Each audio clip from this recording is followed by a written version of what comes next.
우리가 살필 내용은 계속해서 교회입니다. 교회. 지난 시간에 이제 교회 본질에 대해서 우리가 생각했습니다. 그래서 성경에서 교회가 어떻게 등장하는가를 보았습니다.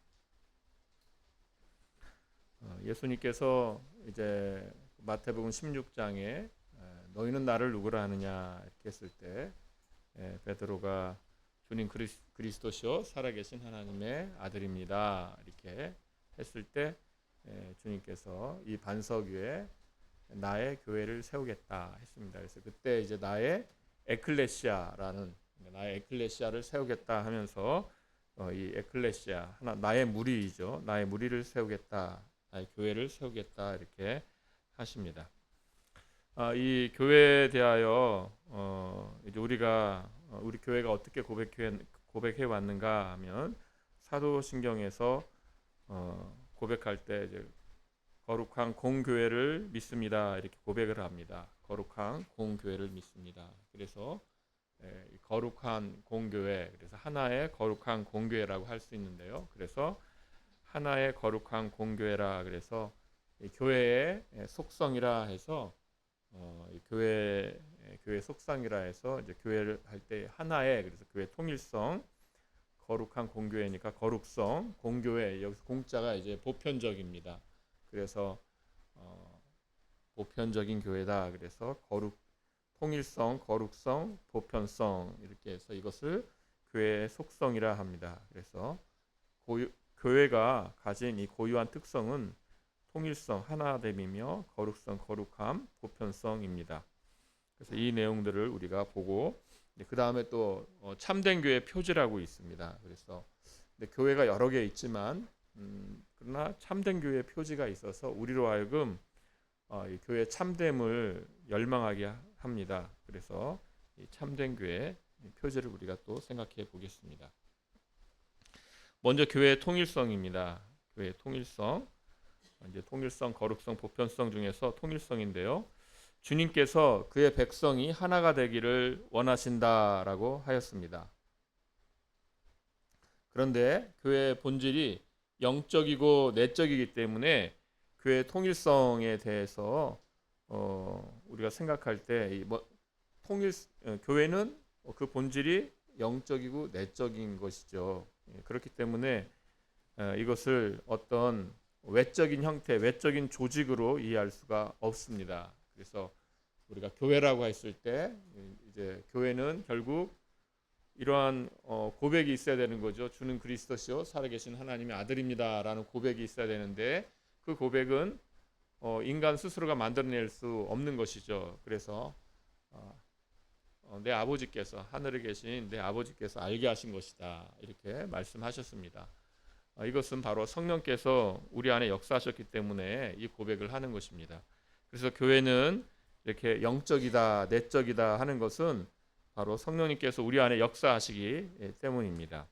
그래서 이 외적인 것으로 교회를 이해할 수 없는 거죠. 그래서 교회는 어떤 이런 건물로도 이해할 수 없는 것이고 또 교회는 외적인 조직으로, 외적인 체계로도 이해할 수 없는 것입니다. 그래서 외적으로 이해하는 것이 이제 로마 카톨릭입니다. 그래서 교황과 연결되는, 교황을 제일 위에 두고 그다음 쭉 밑으로 연결되는 방식으로 이제 생각합니다.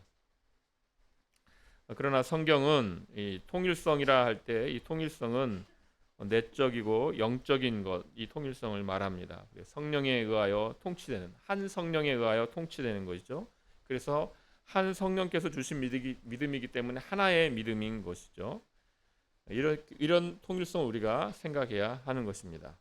그리고 이런 통일성은 이제 외적으로 어느 정도 드러나기 때문에 각 신자가 홀로 있지 않고 이제 교회로 모여서 신앙생활을 하는 것이고 이 한 지교회는 노회로 또 하나의 총회로 이렇게 구성이 됩니다. 그래서 한 교회를 하나의 통일성을 로 드러날 수밖에 없는 것입니다.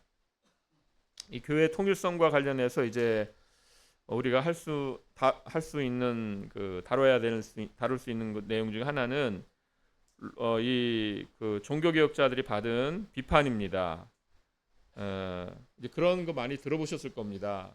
종교개혁이 뭐냐? 교회가 이렇게 있는데 교회를 깨고 나온, 그래서 이렇게 교회가 이렇게 하나의 줄기가 있었는데, 구교가 있었는데 신교가 이렇게 하나 쭉 삐져나왔다. 이런 설명들을 많이 들어보셨을 겁니다. 그러나 그것은 이제 온전한 설명은 아닙니다. 그리고 우리가 이 종교개혁은 어떻게 이해하셔야 되냐면, 교회가 하나님의 말씀이 이렇게 있는데 그 하나님의 말씀을 떠난 것이죠. 이게 떠나니까 종교개혁은 하나님의 말씀으로 다시 이렇게 돌아온 것이 종교개혁입니다. 교회의 속성과 관련해서는 교회 하나됨을 깨뜨렸다. 지금 이 교회 속성이 하나됨이다. 통일성이다. 그런데 종교개혁은 이 하나됨, 이 통일성을 깨뜨렸다. 그러니까 종교개혁은 교회의 분리주의자들이다. 종교개혁가들은 교회 분리주의자들이다. 이렇게 말하는 분들도 있고, 그래서 종교개혁사를 또 교회 분리사다. 교회 분리주의자들의 교회 분리사다. 이렇게 말하는 분들도 있습니다. 이미 이런 비판은 종교개혁 당시에 있어서 칼빈 자신이 자기 자신을 교회 분리주의자라 이렇게 비난하는 이들에 대하여 답을 했습니다. 그래서 교회 하나됨이라는 게 뭐냐, 이것을 이제 기독교 강요에서 말하고 있는데요. 교회 통일성이 하나됨이 무엇이냐, 칼빈은 이렇게 말합니다. 건전한 교리의 일치와 형제애가 있는 것이 교회 하나됨이다. 이렇게 말합니다. 그러니까 먼저 있어야 될 것이 건전한 교리의 일치입니다. 건전한 교리가 없으면 어떻게 되는가? 건전한 교리가 없는 상태로 그냥 같이 모여 있다고 해서 그것이 하나됨이냐? 옆자리에 이렇게 앉아 있는데 전혀 다른 거짓 교리를 갖고 있는데 같이 있다고 해서 그게 하나됨이냐? 그럴 수 없다는 것이죠. 그래서 이 건전한 가르침, 건전한 교리가 있어야 된다는 거죠. 건전한 교리가 없이, 또는 이 정말 나쁜 교리, 거짓된 교리가 있다면 그것은 오히려 믿음을 부패시키는 거죠.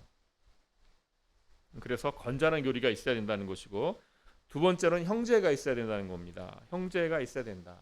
그래서 우리 같은 교리, 같은 가르침을 받고 있다면, 같은 동일한 건전한 교리를 갖고 있다면 우리가 형제로서 사랑으로서 같이 함께 있어야 된다는 것이죠. 그런데 건전한 교리를 같이 공유하고 있음에도 불구하고 단순히 어떤 조그마한 실수 때문에 나는 하나가 될 수 없다 이렇게 한다는 것은 잘못된 것이라는 거죠. 그래서 교회 통일성과 관련해서 두 가지가 중요하다는 거죠. 하나는 건전한 교리 있어야 되고, 또 하나는 사랑이 있어야 된다. 형제 자매로 하나의 사랑이 있어야 된다는 것입니다.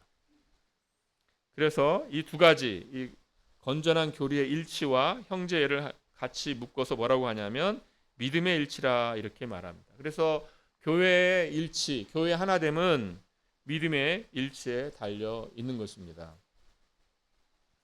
그리스도 안에서 하나가 된다라는 것은, 그래서 이 주님의 말씀 안에서 하나가 된다는 것입니다. 이 건전한 교리, 주님께서 말씀하시는 말씀 안에서 하나가 된다는 것이지, 이것 없이 하나가 된다는 것은 하나가 이미 아닌 것이죠. 영적으로 이미 하나가 아닌데 하나라고 이렇게 말할 수 없는 것입니다. 그래서 주님의 말씀 밖에서 만들어진 이 하나됨이라는 것은 오히려 불경건한 행위가 되는 것이고 신자들의 일치가 아니다라는 것입니다. 교회는 믿음의 일치를 이루어야 합니다. 그래서 우리가 정말 이 건전한 교리의 일치를 이루어야 되고, 그 다음에 또 하나됨, 이 형제애로서의 하나됨의 그 사랑이 있어야 됩니다. 이것이 교회의 통일성이라는 것입니다. 그리고 이제 두 번째는 교회의 거룩성입니다. 교회의 거룩성. 우리가 이제 지난 시간에 교회의 본질이 뭐냐 했을 때, 교회의 본질은 영적인 것이다, 내적인 것이다 이렇게 한 것은 그 다음부터 다 교회에 대한 이해가 달라지기 때문입니다.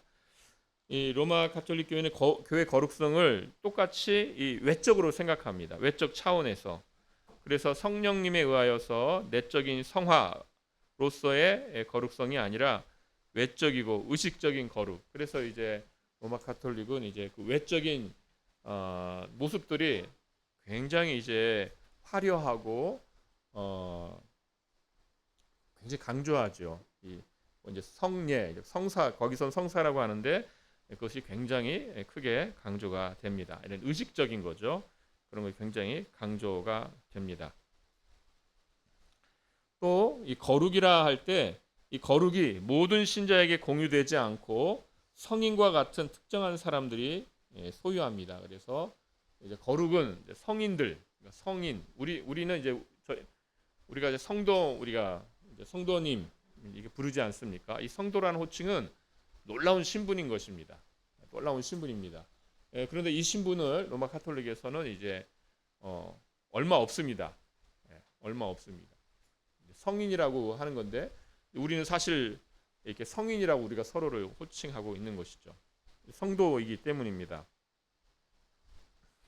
그래서 특정한 사람들만 거룩을 갖고 있는 것이고 다른 사람들은 거룩을 갖고 있지 못합니다.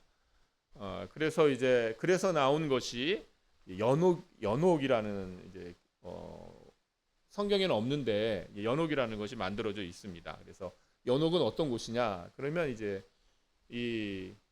뭐 성인들 거룩을 가진 분들은 이제 천국에 바로 죽은 다음에 들어가지만 그렇지 못한 자들은 이제 연옥이라는 곳에서 이제 씻고 가야 된다는 겁니다. 씻는 것은 이제 어떤 고통의 과정이 필요합니다. 그래서 천국에서 고통을 당한다는 것이죠. 그래서 씻어서 거룩하게 되어져서 천국에 들어간다. 이것이 이제 로마 카톨릭의 교리입니다. 그래서 거룩을 특정한 사람들만 소유한다 이렇게 말합니다. 그러나 성경은 이미 교회 지체들이 모든 신자들이 객관적으로 절대적으로 거룩하다 이렇게 말하고 있습니다. 그래서 교회는 그리스도 예수 안에서 거룩하여지고 성도라 부르심을 받은 이들이다. 그래서 우리는 이미 예수님을 믿을 때에 이미 하나님이 보실 때 우리를 거룩하다. 너는 거룩하다. 그렇게 우리를 보십니다. 그리스도의 의가 신자에게 전가됨으로써 성도가 됩니다. 그래서 그리스도 안에서 이미 거룩한 자들이 된 것입니다. 그래서 거룩하기 때문에 우리는 거룩한 자로서 이제 천국에 들어가는 것이죠. 그런데 이미 여기서도 우리가 하나님께서 우리를 보실 때 그러니까 두 가지 면이 다 있는 거죠. 거룩하다. 우리가 이제 뭐 단정적 또는 결정적 성화라고 하는 건데 어쨌든 그것은 의미는 무엇이냐면 거룩하다는 것입니다. 거룩하다. 하나님이 보실 때 우리를 거룩하다 이렇게 보신다는 것이며 또한 우리 안에 남아 있는 이 오염, 여전히 남아 있는 오염을 또 성령님께서 계속해서 씻고 계시다는 면에서도 우리는 그 거룩의 과정을 겪고 있습니다. 그래서 거룩합니다. 거룩을 향하여서 그러므로 우리는 나아가고 있습니다. 우리는 거룩하고 또 거룩을 향하여 나아가고 있습니다. 고린도전서 1장 말씀에 오직 너희를 부르신 거룩한 이처럼 너희도 모든 행실에서 거룩한 자가 되라. 기록되었을 때 내가 거룩하니 너희도 거룩할지어다 하셨느니라 이렇게 말씀합니다. 그래서 우리는 거룩한 자인데 또 거룩한 자가 되라 이렇게 말씀하시는 거죠. 우리가 이제 교회의 특징이 영적이다 내적이다 그렇게 했는데 이 내적으로만 거룩하고 외적으로는 그럼 거룩과 상관없느냐? 그게 아니고 이 내적인 거룩이 우리의 외적인 삶에서도 이 거룩이 나와야 한다는 것입니다. 그래서 이 외적인 거룩은 우리의 이 내적인 거룩의 표현인 것이죠. 그래서 나는 안에서만 난 내적으로 거룩하고 내 삶은 뭐 아무렇게나 살 거야, 방종하면서 살 거야 이렇게 될 수가 없죠. 내적인 삶이 거룩이기 때문에 외적인 삶의 모습도 거룩으로 나타나는 것이며 만일 이제 거룩하지 못한 모습이 발견되고 그것이 이제 그런 모습이 우리 안에 있게 되면 인식하게 되면 우리 스스로 괴롭습니다. 아 나는 왜 여전히 이렇게 거룩하지 못할까? 괴롭죠. 예, 그것이 너무 당연한 겁니다. 신자의 너무나 당연한 것이고 그 과정과 함께 거룩을 향하여 나아가는 것입니다. 그러므로 이제 보이는 교회도 바로 거룩하다고 인정이 되는 것입니다. 교회는 그래서 거룩합니다. 우리 그 모든 면이 완전해서 거룩하다 이것이 아니고 우리 성도 우리들이 한 신자가 모든 면에서 외적으로 완전히 거룩해서 거룩하다가 아니라 바로 예수님의 그 의 때문에 거룩하다고 불리듯이 교회도 그렇게 하나님이 보실 때 거룩하며 그러나 우리가 성령님께서 우리를 거룩하게 만들듯이 또한 우리 교회도 그렇게 성령님께서 거룩하게 만들어 가고 계시는 것이죠. 그래서 교회는 구별되어서 정말 하나님께로 구별된 그 거룩으로서 교회는 이 세상에서 외적으로 거룩한 모습을 보여야 되는 것입니다. 그래서 지교회는 성도의 교회라 이렇게 불립니다. 거룩한 자들의 교회이며 교회 자체가 거룩합니다. 교회의 거룩성은 우리로 세상 앞에서 거룩하게 드러날 것을 요구합니다. 그래서 이제 교회가 거룩해야 되는 것이죠. 성도도 거룩해야 되고 교회도 거룩해야 됩니다. 물론 이 면들이 이 점들을 생각할 때 우리가 참 안타까운 면들이 있죠. 그래서 참 사회에서 교회를 볼 때 왜 이렇게 손가락질을 합니까? 교회의 거룩한 모습이 정말 잘 나타나야 되는데 그것들이 안 나타날 때 그러니까 사회도 교회는 또 성도는 뭔가 달라야 되지 않느냐, 정말 빛과 소금이어야 되지 않느냐, 거룩해야 되지 않느냐 이런 기대를 갖고 그들도 바라본다는 거죠. 근데 그것을 못 드러낼 때 손가락질을 받게 됩니다. 그것은 정말 세상이 우리를 손가락질해서가 아니라 정말 하나님께서 우리에게 그런 거룩을 요구하시기 때문에 교회는 바로 그런 거룩을 드러내는 노력을 해야 합니다. 세 번째로 교회의 보편성입니다. 교회의 보편성을 어떻게 이해해야 되는가? 이 로마 카톨릭이라 이렇게 말할 때 이 가톨릭이라는 이 단어 자체가 보편적이라는 단어입니다. 그래서 로마 카톨릭에서는 교회 속성 중에서 제일 중요한 속성이 뭐냐? 제일 앞에 오는 속성이 뭐냐라고 말할 때 가톨릭이라고 말합니다. 사도신경을 고백할 때 가톨릭 교회라고 하지 않느냐? 가톨릭 교회. 우리가 이제 공교회를 믿사오며라는 이 고백이 사실은 가톨릭이거든요. 카톨리카 에클레시아를 믿사오며 이거거든요. 그러니까 너희들 공교회를 믿는다고 하면서 카톨릭 교회를 믿는다고 하면서 그러면 로마 가톨릭 교회로 와야지 이제 그렇게 말하는 거죠. 그래서 이 가톨릭이라는 이 단어, 이 보편적이라는 이 단어 때문에 로마 교회가 유일한 교회다. 너희들도 사도신경에서 가톨릭 교회로 고백하지 않느냐. 그러니까 로마 교회가 유일한 교회다. 이렇게 주장을 합니다만은 그러나 그렇지 않다는 것입니다. 이 단어 자체가 참 모순인데요. 로마라는 단어. 이 로마는 이 가톨릭과 벌써 단어가 모순되죠. 로마는 한 지역을 말하는 거 아닙니까? 가톨릭은 보편적인라는 뜻입니다. 어떻게 로마 가톨릭 교회가 되는 겁니까? 그래서 이 옛 언약 아래서 이 구약 아래서 은혜가 예루살렘을 중심으로 해서 모든 신자들에게 이 예루살렘을 통하여서 연결된 것처럼 신약 시대가 되었는데 신약 시대도 이제 로마로 연결되어서 은혜가 배분되는 방식이 되었다는 것은 이것이 얼마나 비성경적이고 로마 가톨릭이라는 이 단어 자체 안에 얼마나 모순이 있는가라는 걸 우리로 하여금 알게 합니다. 그래서 로마 교회는 이 믿음과 구원을 로마라는 한 지역으로 또 로마의 주교에 의존시켰습니다. 그러니까 교황은 로마의 주교가 교황입니다. 이제 비숍이 이제 예전에는 하나의 지역에 그 출입권을 가진 이들을 이제 주교라 이렇게 했는데 이제 로마의 주교가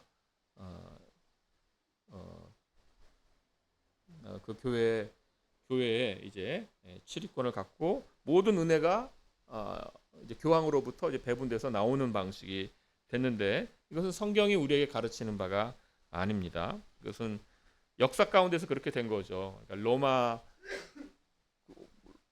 사실은 이제 더 자세히 보면 뭐 로마 주교가 뭐 특별한 다른 주교들과 대등했다, 그냥 똑같았다 이러면 되고 오히려 뭐 니케아 신경이라 할지 뭐 칼케돈 신경이라 할지 그런 거 할 때 사실 동방에서 다 만들어진 것이고 로마 주교가 큰 영향력을 끼친 바는 없습니다. 그러니까 대등하게 그냥 있었다 이렇게 보는 거 그나마 이제 말한다면 그렇게 될 수 있겠죠. 그러나 이제 기독교가 로마의 종교가 되면서 로마 황제가 권력을 갖게 되고 그리고 황제 가까이 있는 주교가 로마 주교가 되는 것이고 그러면서 이제 권력이 로마 황제에게 가면서 그 옆에 있는 로마 주교가 교회에 큰 영향력을 끼치면서 이제 그렇게 된 것이죠. 성경적인 근거는 없는 것입니다. 그래서 이렇게 로마로 연결해서 보편성을 생각하게 하는 것은 보편성을 부당하게 취급하는 것입니다. 그래서 헤르만 바빙크는 로마 교회, 교황 교회가 가톨릭이라는 이름보다 그 본질을 훨씬 더 정확하게 표현한다 이렇게 말했습니다. 그러니까 보편적이지 않은 것이죠. 그러나 교회는 보편적입니다. 어떤 방식으로 보편적인가? 과거, 현재, 미래를 관통하며 모든 신자들로 모든 민족들, 모든 언어, 모든 백성, 모든 나라를 관통하는 방식으로 교회가 보편적입니다. 그래서 한 지역, 로마라는 한 지역 또는 무슨 한 인종, 한 민족, 무슨 유대인, 무슨 헬라인 이렇게 하지 않고 유대인이나 헬라인이나 뭐 남자나 여자나 가난한 자나 부한 자나 모든 민족과 모든 신분과 모든 지위에 제한받지 않는 방식으로 교회는 보편적입니다. 하이델베르그 요리문답서에서 하나님의 아들이 세상 시작부터 세상 끝까지 성령과 말씀으로 참된 믿음 안에서 영생으로 예정된 모든 자를 모으시고 보호하시며 하나의 거룩한 교회로 삼으신다라고 하였습니다. 그래서 세상 시작부터 끝날까지 모든 민족으로부터 교회를 모으신다는 것입니다. LG 신앙고백서도 이 거룩한 교회는 비록 온 세상에 퍼져 있고 온 세상에 퍼져 있어요. 그래서 보편적입니다. 여러 나라에 퍼져 있고 여러 시대에 흩어져 있습니다. 한 시대에만 있지 않고 계속되어 있습니다. 주님이 오실 때까지 계속됩니다. 믿음 안에서 동일한 뜻과 영으로 결합되어 있다라고 가르칩니다. 그래서 이 교회의 이러한 보편성은 시대, 또 지역, 또 민족, 인종 모든 것을 다 관통하는 보편성이 됩니다. 이 세 가지 속성 외에도 교회의 사도성을 말하기도 합니다. 이제 사도성도 이제 로마 교회에서 주로 이제 말하기를 좋아하는데요. 그래서 물론 개혁 신학자들 중에서도 사도성을 추가하는 이들도 있습니다. 이 사도성이 뭐냐? 사도들로부터의 기원을 거슬러 올라가고 사도적 전통의 교리에 기반을 두고 있으며 주교와 교황이 사도의 합법적인 후계자라는 점에서 사도성을 주장합니다. 그래서 베드로 사도가 묻혔지 않느냐? 베드로 사도가 1등 사도고 베드로 사도가 첫 번째 로마 주교였다. 그렇게 가요. 그래서 로마의 주교가 교황이 되는 것이다. 근데 그것은 성경에 없는 이야기입니다.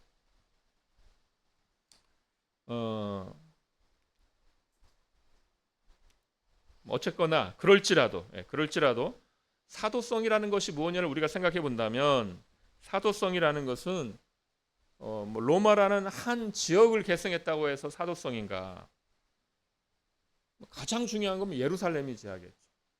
또는 안디옥이 돼야겠죠. 오히려 그게 더 성경적이겠죠. 어떤 그런 지역이나 위치의 계승이 아니라 또는 인물의 계승이 아니죠. 우리가 사도성은 우리가 왜 사도를 말합니까? 사도의 가르침 때문에 사도성을 말하는 겁니다. 그래서 이 교리의 계승이죠. 사도의 가르침.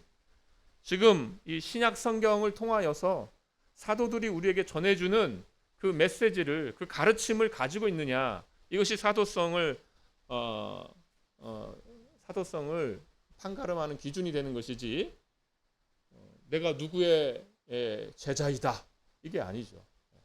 내가 누구의 제자이다라는 것은 그 사람의 가르침을 갖고 있느냐 이것이죠. 그래서 사도성이라고 말할 때는 사도성은 바로 사도들의 가르침이 있느냐 없느냐, 이것이 사도성이 될 것입니다. 이렇게 해서 우리가 교회의 속성을 보았습니다.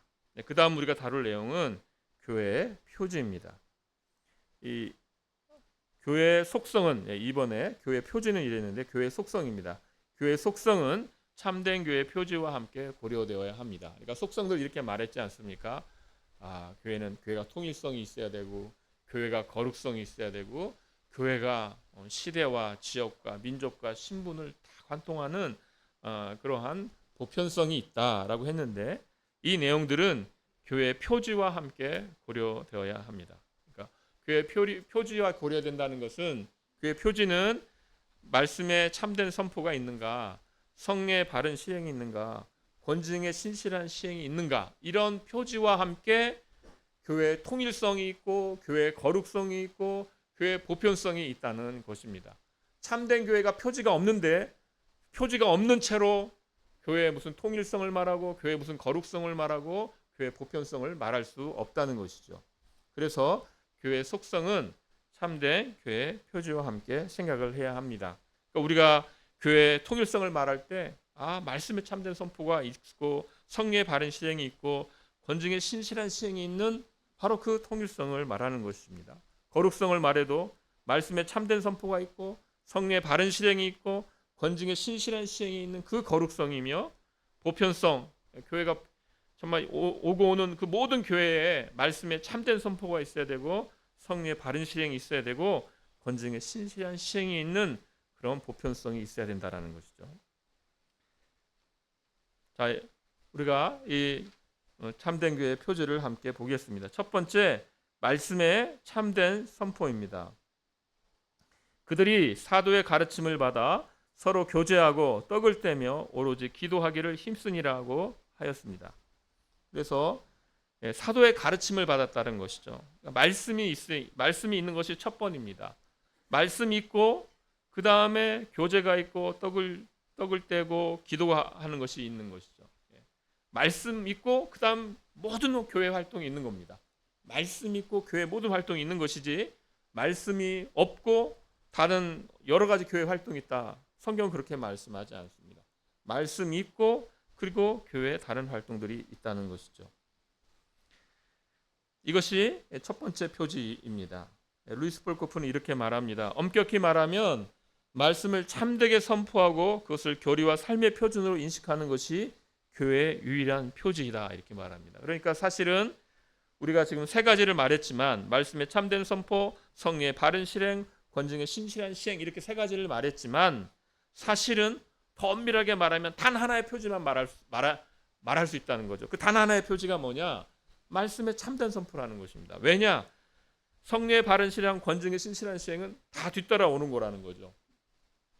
말씀에 참된 선포가 있으면 거기에 따라서 성례의 바른 실행이 달라붙게 되는 것이고, 말씀에 참된 선포가 있으면 거기에 따라서 권징의 신실한 시행도 따라온다는 거죠. 그래서 교회의 모든 활동이 말씀에 참된 선포 아래에 있다라고 볼 때 말씀이 유일한 교회의 표지다, 이렇게도 말할 수 있다는 것입니다. 그러니까 말씀이 얼마나 우리에게 중요한가라는 것이죠. 또 그래서 이 성례와 권징이라는 것도 이 말씀의 표지에 사실은 다 포함되어 있다라고 말할 수 있습니다. 하나님의 말씀이 바르게 설교되어지는 곳에, 바로 그곳에 성례가 순수하게 시행이 되고, 바로 그곳에 하나님의 진리가 성령의 뜻대로 고백되고, 하나님의 증거를 따라 사람들의 행동과 처신이 이루어지게 된다는 것입니다. 그래서 이 말씀의 참된 선포가 교회의 참된 교회의 표지입니다. 그런데 또 우리가 주의할 것은 이거죠. 그런데 교회의 말씀 선포가 완전해야만 그러면 참된 교회, 참된 교회냐? 만약 그렇게 따진다면 이 땅에서는 그런 이상적 상태에 도달한 그런 교회는 없다는 것입니다. 그러니까 완전히 참된 선포, 정말 0.001%까지 다 완벽한 그런 선포가 있겠는가? 그럴 수 없다는 것입니다. 그러나 교회는 늘 참된 교회를 지향해야 하기 때문에 교회인들 말씀에 이 참된 선포, 바른 선포를 늘 지향해야 되고 설교자들도 늘 말씀에 이 참된 선포를 지향해야 되는 것이고 그렇게 해야 하는 것이죠. 만일 교회가 지속적으로 진리를 그릇 가르치고 부인한다면 바로 이 참된 교회 표지를 잃어버리는 거죠. 강단에서 참된 교리가 정말 그 말씀이 바르게 가르쳐지지 않고 선포되지 않는다면 그 교회 이제 더 이상 교회가 아닌 거죠. 교회라고 붙여놓고 여기서 이단 교리가 선포되고 있다면 그 교회는 참된 교회가 아니라 이제 거짓 교회가 되는 것이죠. 그래서 말씀의 참된 선포가 교회의 참된 교회의 표지가 됩니다. 두 번째는 성례의 바른 실행입니다. 성례의 바른 실행이 참된 교회의 표지입니다. 그러므로 너희는 가서 모든 민족을 제자로 삼아 아버지와 아들과 성령의 이름으로 세례를 베풀고 내가 너희에게 분부한 모든 것을 가르쳐 지키게 하라라고 말씀하셨습니다. 그러니까 지금 세례를 베풀고와 가르쳐 지키게 하라는 것과 같이 가고 있습니다. 그래서 성례를 집례하는 것, 세례를 베풀고 또 상만찬 예식을 집례하는 것 누가 하는가? 목사 직분이 감당합니다. 왜 그러는가? 같이 묶여 있기 때문입니다. 그러니까 가르치는 직분과 이 성례를 집례하는 직분이 이렇게 같이 묶여 있습니다. 그러니까 세례를 베푸는 것과 가르치는 직분이 같이 묶여 있기 때문에 공적으로 말씀을 선포하는 직분을 가진 자가 세례를 베푸는 것입니다. 그러니까 이것은 또 무엇을 말하냐면 성례의 바른 시행이 가르치는 것, 즉 말씀과 분리되지 않는다는 것을 말하는 것이죠. 성례는 바로 말씀의 내용을 그대로 또 보여주는 것이 바로 성례입니다. 그래서 우리가 듣는 말씀이라 보이는 말씀이라 이렇게 말합니다.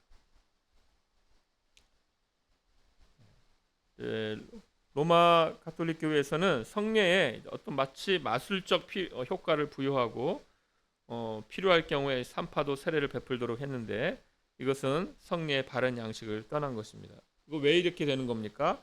말씀이 없는 성례, 말씀이 없는 성례가 마술이 된 것이죠. 그래서 성례는 늘 이렇게 가르치는 것과 같이 묶여 있습니다. 성례는 말씀과 연결되어 있는 것이죠. 그래서 말씀이 마치 유일한 표지와 같다라는 것은 성례도 이렇게 말씀과 연결되어 있기 때문입니다. 권징의 바른 시행이 그 다음 참된 교회의 표지가 됩니다. 권징은 교리를 순수하게 지키고 성례 거룩성을 수호하기 위해서 절대적으로 필요합니다. 권징을 등한히 여기는 교회는 진리의 빛이 어두워지고 거룩한 것을 남용하게 됩니다. 하나님의 말씀은 적절한 권징을 강조합니다. 그 권징이 뭐냐? 난 권징 본 적 없는 것 같은데 예전에는 이제 교회들에서 간혹 있기도 했는데 이 권징의 기초가 되는 것이 무엇이냐면 살핌입니다. 살핌. 살핌이 무엇이냐면 신방입니다. 신방. 그래서 교회는 그 교회에 속한 영혼들을 살피게 되어 있습니다. 그래서 교회는 늘 이 살핌이 있게 되는 것이고, 그래서 우리가 이렇게 주일날 왔을 때도 서로가 서로를 살피죠. 그래서 격려도 하기도 하고 또 권면도 하기도 합니다. 또 공식적으로 이 살핌을 위한 직분이 있습니다. 이제 장로라는 직분이 이 살핌을 위한 직분이죠. 그래서 교회에 공식적으로 이 살피는 일이 신방입니다. 그래서 교회에서 신방을 위하여 이렇게 광고가 되어질 때 신방이 있게 되어지는 것이죠. 그거 위에 이 살피는 것 위에 무엇이 있는가 하면 바로 이 권징 아래 이 살피는 것 위에서 이제 권징이 있게 됩니다. 이 권징은 그래서 영혼을 세우기 위한 목적을 갖습니다. 영혼을 세우고, 그래서 권징에 이제 뭐 견책도 있겠지만 이제 그다음 수찬금지라는 게 있죠. 왜 그런가? 수찬금지를 통해서 도무지 회개하지 않는 자, 영혼을 살폈는데 저거는 회개해야 할 자인데 저 심각한 죄를 회개하지 않고 저렇게 있으면 안 된다. 그래서 교회가 이제 수찬금지를 하게 합니다. 그러면 수찬 금지는 무엇이냐? 예수의 찢긴 몸과 흘린 피와 상관없는 자가 되지 말기를 정말 심각하게 경고하는 것이 수찬 금지인 거죠. 그렇게 회개하지 않고 그런 삶을 계속해서 산다면 당신은 예수님의 찢긴 몸과 흘린 피와 상관없는 자가 되는 겁니다. 빨리 회개하고 돌아오십시오. 이것이 수찬 금지입니다. 그래도 도무지 회개하지 않는 자는 이제 이방인과 세리처럼 여김으로써 교회를 성결하게 하는 것이고, 바로 이때에도 그로 하여금 회개를 요구하는 것이 있는 것이죠. 이렇게 해서 이 말씀의 참된 선포, 성례의 바른 실행, 또 권징의 바른 시행, 이렇게 이것이 교회의 참된 교회의 표지가 됩니다. 근데 이렇게 참된 교회의 표지를 말할 때 우리가 생각할 것이 있죠. 무엇입니까? 이 지상의 그런 완전한 참된 교회냐? 현상교회가 완전한 참된 교회냐? 우린 그렇게 말할 수 없다는 것입니다. 그럼에도 개혁교회는 참된 교회의 표지라는 이 개념이 그럼 왜 있냐? 이 땅에 완전히 참된 교회가 없는데 왜 참된 교회의 표지라는 개념이 있는 것이냐? 이것은 우리로 하여금 늘 이 참된 교회를 지향하게 하는 것이죠. 이러면 안 된다. 교회가 이러면 안 된다. 이렇게 늘 점검하면서 정말 참된 교회를 향하여 나아가기 위하여 이 참된 교회의 표지라는 개념이 있는 것입니다. 신자의 목표가 거룩이죠. 거룩입니다. 그렇듯이 교회도 참된 교회를 향해 나아가야 합니다. 그것이 우리의 열망이어야 합니다. 성화가 우리의 목표이지만 완전한 성화가 없다라고 했지 않습니까? 이 지상에서는 마찬가지로 참된 교회는 우리의 목표입니다. 그러나 이 지상에는 완전히 참된 교회는 없는 것입니다. 그러나 우리의 열망이어야 합니다. 에베소 2장 21절 22절 말씀이 있는데요. 우리 이 말씀 같이 한번 읽어보겠습니다. 시작. 그의 안에서 건물마다 서로 연결하여 주 안에서 성전이 되어가고 너희도 성령 안에서 하나님이 거하실 처소가 되기 위하여 그리스도 예수 안에서 함께 지어져 가느니라. 아멘. 예, 이것이 우리 교회의 속성과 정말 참된 교회의 표지를 다 말해주는 그런 말씀입니다. 그래서 우리가 정말 이렇게 현상교회로 모여서 이 교회를 이루어 가는 겁니다. 교회 속성을 지니고 있으면서 참된 교회의 표지를 가지면서 정말 참된 교회를 지향하면서 우리가 함께 연결돼서 정말 서로를 살피고 서로를 격려하고 서로를 권면하면서 이렇게 함께 가는 것입니다. 이런 또 교회를 이루어 가시는 여러분 되시기를 바랍니다. 함께 기도하겠습니다. 하나님 아버지, 이 땅에서 정말 방황하며 헤매이며 살아갈 수밖에 없는 자들을 주께서 불쌍히 여겨주시고 불러주셔서 정말 이렇게 교회에 속하게 하시고 이렇게 교회에 속하게 하심으로써 주여 이 교회를 통하여 오는 그 놀라운 참 복된 말씀의 은혜들을 맛보게 하여 주시고 거기서 또 흘러 넘치는 은혜들을 우리가 또 경험하면서 교회를 이루어서 정말 주께서 주신 생명을 서로가 서로에게 전달하는 놀라운 역사를 경험하면서 교회에 속하여 교회를 이루어가게 하여 주심을 감사옵나이다. 아버지 하나님, 이제 저희를 주님께서 이렇게 교회로 불러주셨사오니 주님께서 교회에 주신 그 속성들을, 하나됨을, 또 거룩함을, 또 보편성을 드러내는 교회 되게 하시고 또 지향하게 하시고 주여 참된 교회의 표지가 또 교회를 통하여서 우리를 통하여서 드러나게 하여 주시옵소서. 우리가 부족하나 주의 크신 은혜로 늘 참된 교회를 향하여 나아가게 하여 주시옵소서. 예수님의 이름으로 기도하옵나이다. 아멘.